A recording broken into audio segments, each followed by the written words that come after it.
Welcome back to When Harry Met Board Games, where we feed our people with relatable content and our victory condition is your satisfaction. I'm Harry, and today we have another playthrough and review. Today I'm going to be playing through and reviewing this game right here, Outrun the Bear. Full disclaimer, this is a paid playthrough and review. Another disclaimer, this is a prototype of the game, so please keep that in mind. Now, Outrun the Bear is a survival race game for 2 to 6 players, recommended ages of 11 and older, with an estimated game length of 20 to 45 minutes. And basically the premise of this game is that you and a group of friends are trying to outrun the bear and escape for your lives by making it from your campsite all the way to the parking lot. Now, make no mistake, although you are thematically there with your friends, this is a competitive game, although it does have a cooperative variant that players can choose to play with. So now let's talk a little bit about setup. The first thing we got to do to set up the game is we're going to grab these tiles and we're going to identify the starting tile, which is the campsite tile, and the parking lot tile. And these are easy to identify because they're the only tiles that are not double-sided. On the reverse side of these, you simply have the car that you're trying to race to. And you're going to locate and identify the starting campsite tile, and you're going to place it all the way to the left. This is going to be where the players are going to begin. And then you're going to take and identify and locate the parking lot tile, and you're going to place it all the way to the right. This is the end. This is basically the finish line for your race. Then you're going to grab the remaining tiles. You're going to shuffle them without looking. And remember, these are double-sided. And you're going to randomly select 3 of them. And then once you have gotten your 3, you're going to line them up and make your track here. There you go. And you're going to make sure that the bear paw signs are on the bottom, because this is the bear track that the bear is going to move along. Now, once you have set up the board and you have done that, players are going to choose their runners. And the game comes with a couple different pieces here to represent your runners. And they're going to place it in the starting location, which is your campsite tile. And your campsite is one of many rest areas that you will find along the way. And we're going to place it right here. We're going to grab this massive bear marker here. And we're going to place it here along the leftmost side of the bear track. The bear is going to be moving along this track. Each space here counts as 1 movement space for the bear. Then we are going to shuffle the running cards here and deal each player 2 cards. Now, for the purposes of this video, I will be simulating a 3-player experience. I've chosen 3 runners accordingly. Again, as I mentioned earlier, the game could go anywhere from 2 to 6 players. So each player is going to be dealt 2 cards, and these cards are hidden information. Nobody is to know what your cards contain. Then after all of this is done, we're going to randomly determine player order. The rule book recommends that the person to most recently have seen a bear will be the last player in the turn order. We're going to start with this player being the first player, this player being the second player, and then this player here being the last player. So we'll kind of simulate a clockwise situation here. So we'll give this player here the bear token, which means they are last in the turn order for now. This token will be passed along the circle from round to round. Now, as I mentioned, this is a race survival game. So the goal of the game is to either be the first player to make it all the way to the parking lot, or to be the player who outlives and outlasts all his or her other opponents. Now that we're done demonstrating setup and explaining the objective of the game, we're going to simulate a few rounds to give you guys an idea as to how the game plays. So we're going to start with this player right here. And the first thing we're going to do is, on a player's turn, they're going to resolve the terrain effect of the terrain that they're on. And right here, as I mentioned earlier, the campsite is one of many rest areas that you find along the map. And the effect for the campsite, as we find here on these helpful player aids, is that you can play an equipment card from your hand, or you can discard a card to draw a card. Now, equipments are one of the 3 types of cards that you find in your hand or in these decks here. And I'm going to talk a little bit about the anatomy of a card. So first of all, on the upper left-hand corner here, where you see these bear paw symbols and these numbers here, these are the bear movement values. This is going to determine how the bear moves when the bear is triggered at the end of each round. And I'll explain more about that later on when it's the bear's turn. Then we find the name of the cards here. We have an energy drink. We have a honey pot. And then we find the type of actions, which will be distinguished by their different colored borders. So, for example, action cards here are green bordered, and you find a little abbreviation here, this AC, to indicate that it's an action card. And action cards are one of the things that you could do on your turn, because on a player's turn, they can do one thing. They can either crawl, which is your basic movement, you would move 2 spaces, or they can sprint. This is a faster movement. But in order to sprint, they're going to have to discard 4 cards, but that allows them to move 5 spaces, which is more than twice the amount of your crawl movement.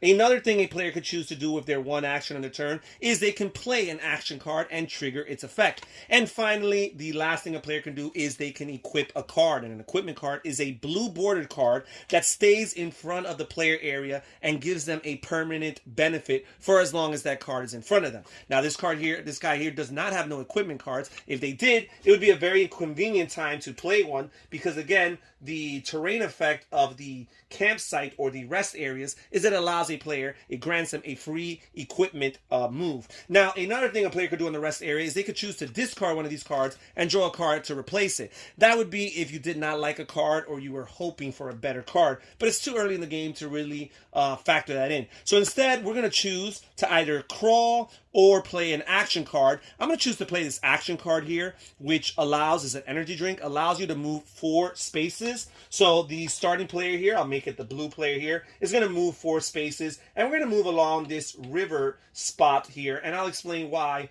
on the player's next turn for their terrain effect. Now that the player's done with their turn, they're going to draw 2 cards from the runner's deck and add it to their hand. Now we're going to move on to the next player in clockwise order, the player here in the middle, which will make the pink player right here. And they're going to start by, again, potentially resolving the terrain effect of the rest area, which allows them to either discard 1 card to replace it or to equip a card, but they have no equipment cards. Now, really cool here, we see a third type of card. There's only 3 types of cards. I already explained the action cards. I explained the equipment cards, although we haven't seen an example of one. And here we have a reaction card. These are orange bordered cards, and they could be played sometimes on your turn, sometimes on another player's turn, but it's specifically triggered when the effect that's written in the text takes place. So in this case, this deep breathing card, you discard this card at the end of your turn to move 1 space for each card you drew this turn. So if you drew lots of cards this turn, this would be helpful.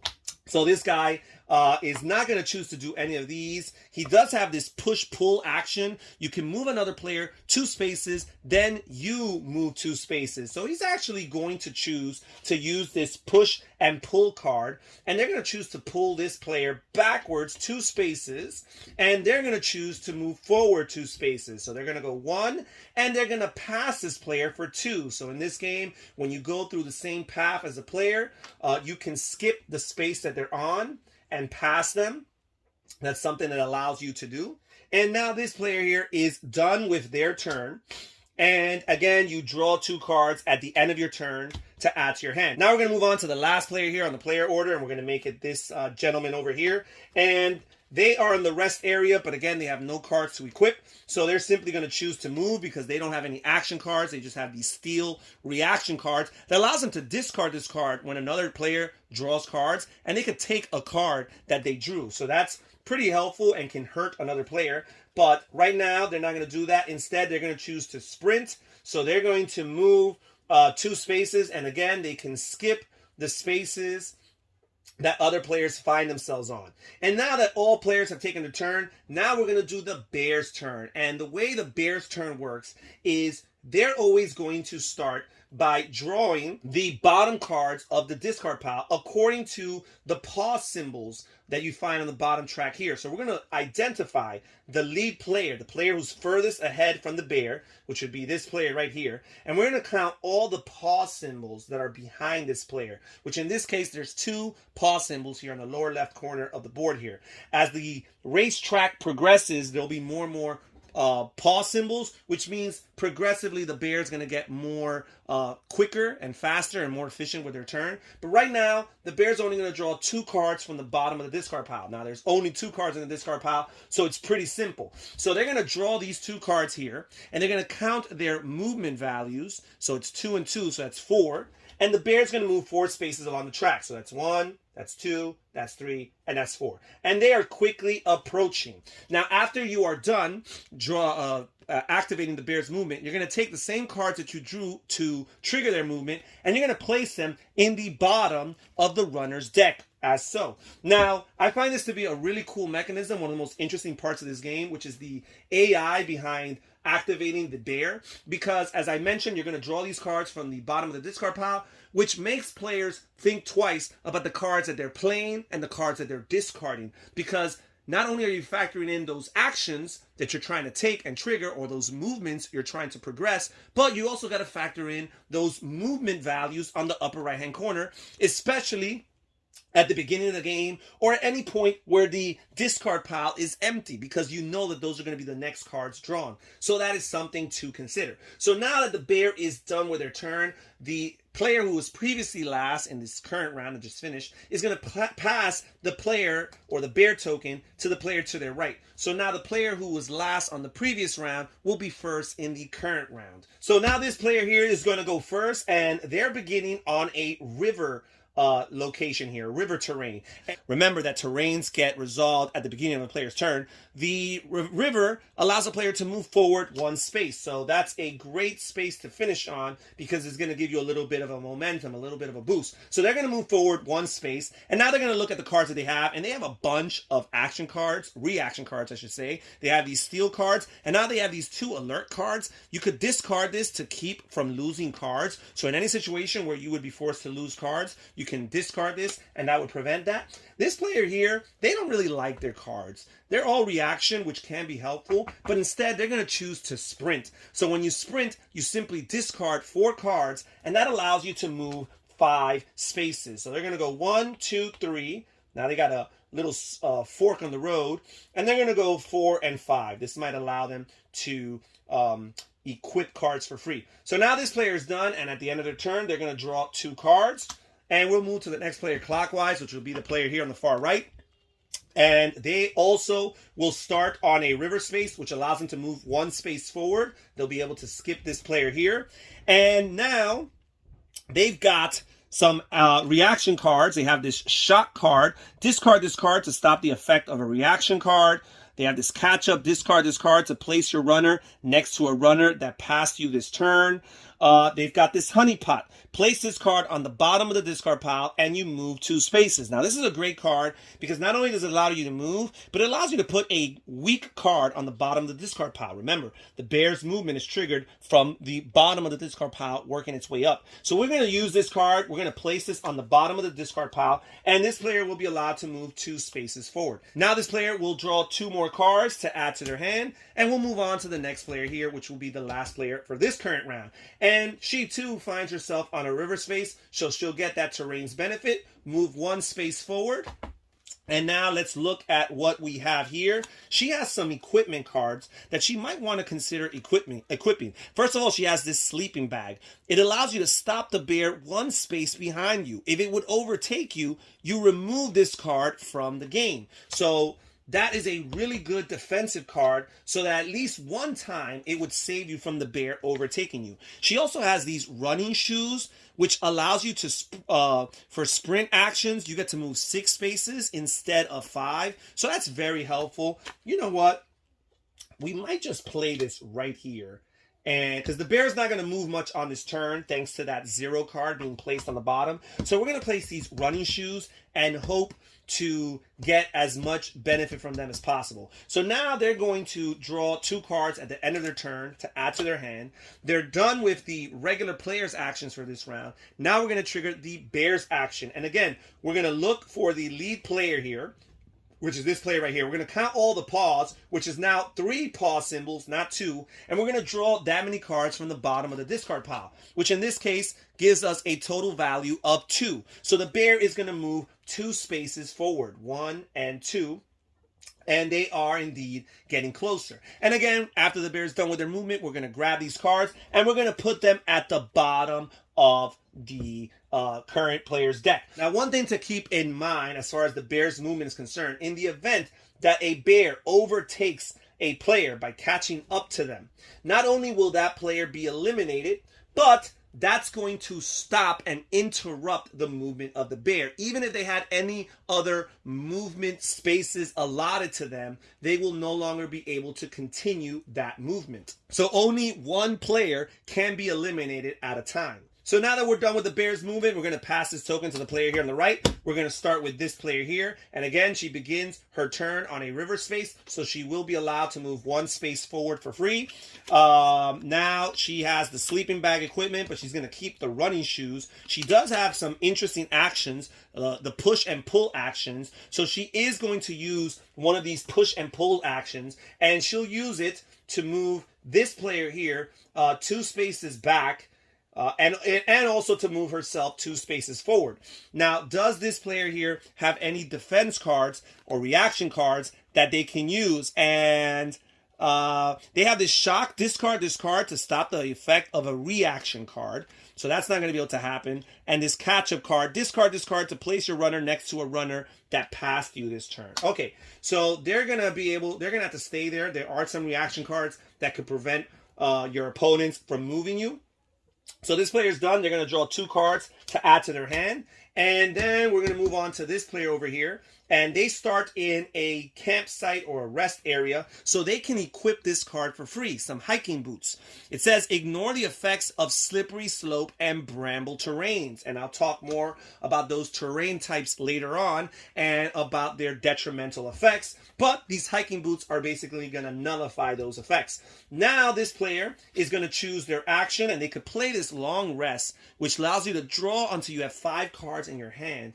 And this might be as good of a time as any, because we're far ahead from not only the bear, but from our other opponents here. So he's going to play this long rest card, and it's going to allow them to draw cards until they have 5 in their hand. And right now, they have no cards in their hand. So this is the most benefit they're ever going to get from that card. They're going to draw 5 cards and add it to their hand, and now their turn is over. And now we're going to move on here to this player here, and they're going to be the last player. And they're starting on a regular walking path, and there is no terrain benefit or detriment or effect at all from the walking paths. So let's see what we're going to do here. We can play this startle card, discard half of another player's hand, move 2 spaces for each card they discarded.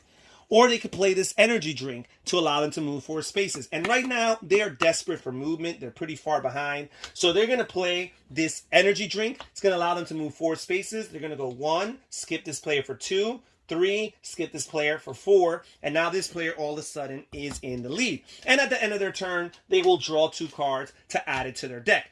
Now that all the players have gone, we will trigger the bear. We're going to look and identify the lead player here. Again, there's still only 3 bear paw symbols. We'll draw the 3 bottom cards from the discard pile, add their values, which is a total of 4. We're going to move the bear 4 spaces, 1, 2, 3, and 4. And they're catching up. And then we're going to place these cards here on the bottom of the runner's deck. And this is pretty much the way Outrun the Bear is played. Players are going to continue playing until one player makes it all the way to the parking lot. Also, as the game progresses, if the bear overtakes any players, they are eliminated from the game. Once all players except for one are eliminated, then that player is also the winner of the game. So there's 2 possible winning conditions, either finishing the race or outlasting all your other opponents. Players are going to continue drawing cards, choosing whether or not to use them for actions, choosing whether to do a simple crawl, a movement of 2, or whether or not they want to sprint in order to move 5. There are other terrain types that you might want to look out for. Right here we have these slippery slopes, and whenever a player begins their turn in a slippery slope, they're going to have to move back to the nearest space that's not a slippery slope. So you probably don't want to move across slippery slopes whenever you can avoid it. We also have these dark green spaces, which are brambles, and whenever a player starts their turn in a bramble, they will not be able to use the sprint action. That is the action where they discard 4 cards in order to move 5 spaces. So again, when you can avoid these bramble locations, you might want to, because if the bear is close enough and you're counting on that sprint and you're not able to do so, it might not be to your advantage. So unless you're able to actually use an action card that helps you otherwise, you probably want to avoid these brambles as much as you can.